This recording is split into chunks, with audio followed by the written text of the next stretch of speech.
Hello friends, let's start our new video series of fluid mechanics.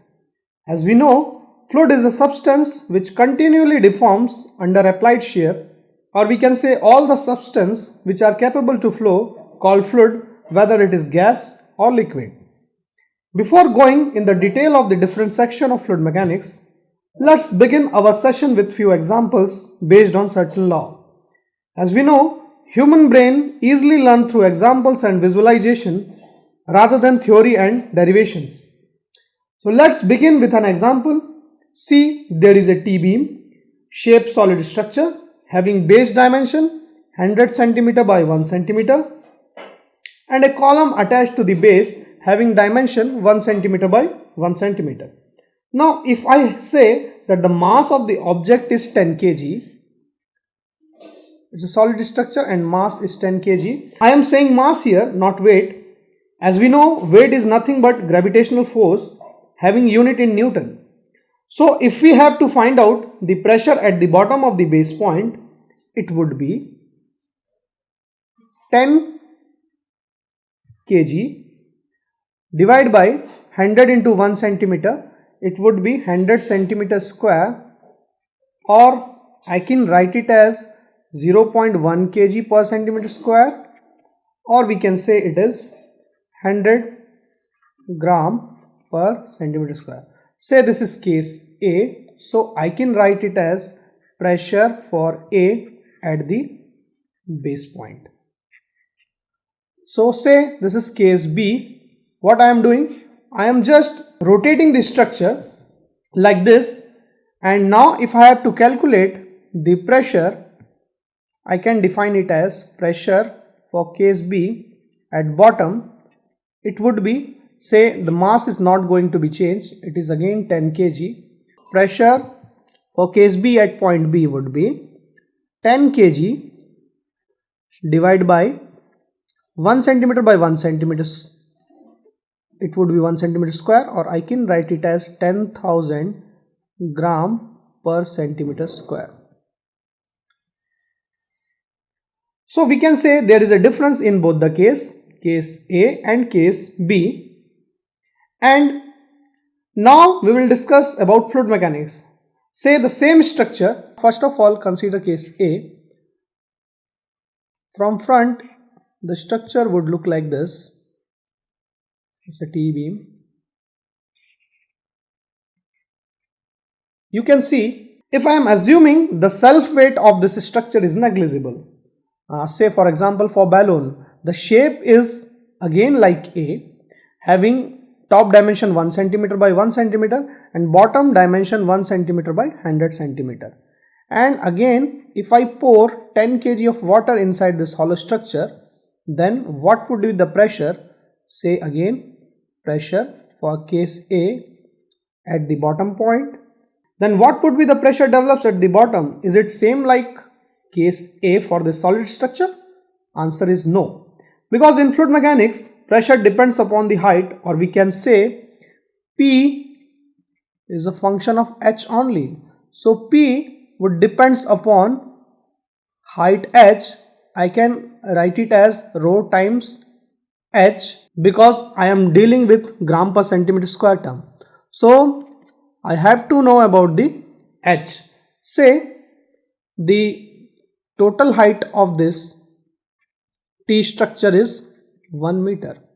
Then the pressure developed for case A at bottom point would be rho is in 1 gram per centimeter cube for water, and H 1 meter, I can convert it in centimeter, it would be 100 centimeter. So the final value would come 100 gram per centimeter square. Now again I am flipping this structure like this. Say case B for fluid mechanics, again the shape is T, just like as we considered in case here. Again I am pouring 10 kg water inside this. Then what would be the pressure developed for case B at the bottom point? It's a function of H. So I can take rho times H, again height is not going to be changed, it is 1 meter, it would be 100 centimeter. So the final value of pressure will come 100 gram per centimeter square. Here we can see that pressure is not going to be changed if I rotating the structure.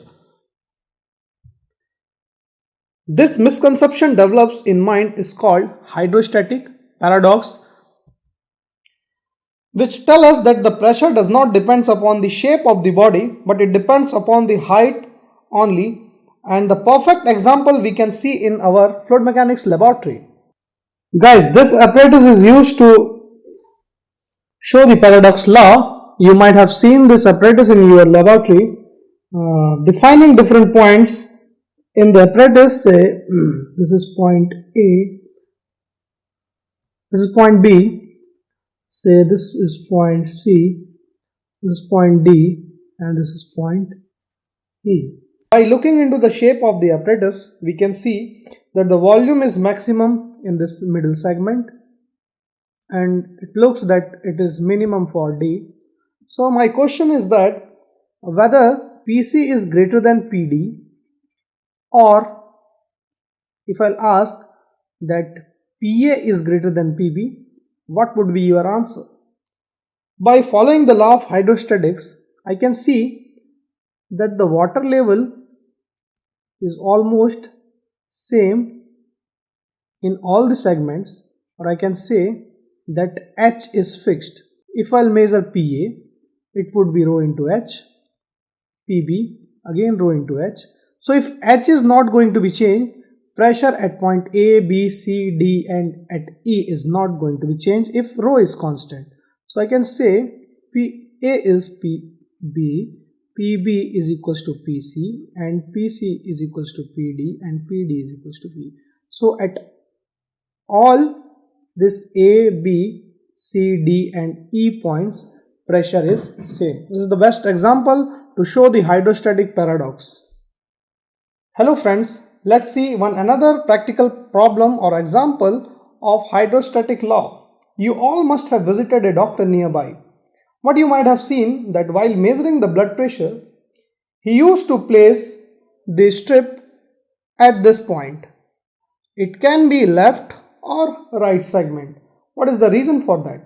Don't you ever see that doctor is measuring blood pressure at leg or the neck of the patient? See, again the reason is very simple. Doctor wants to measure blood pressure at your heart, and you can see your heart comes in the same level. What is happening? H is not going to be changed, hence the pressure measured at all this segment is also remains constant. One thing can come to your mind that what could be the best method to measure the blood pressure. Assuming a person laying on the bed, for this person at all the points H is remains constant, hence pressure is not going to be changed and it is also remains constant at all the levels.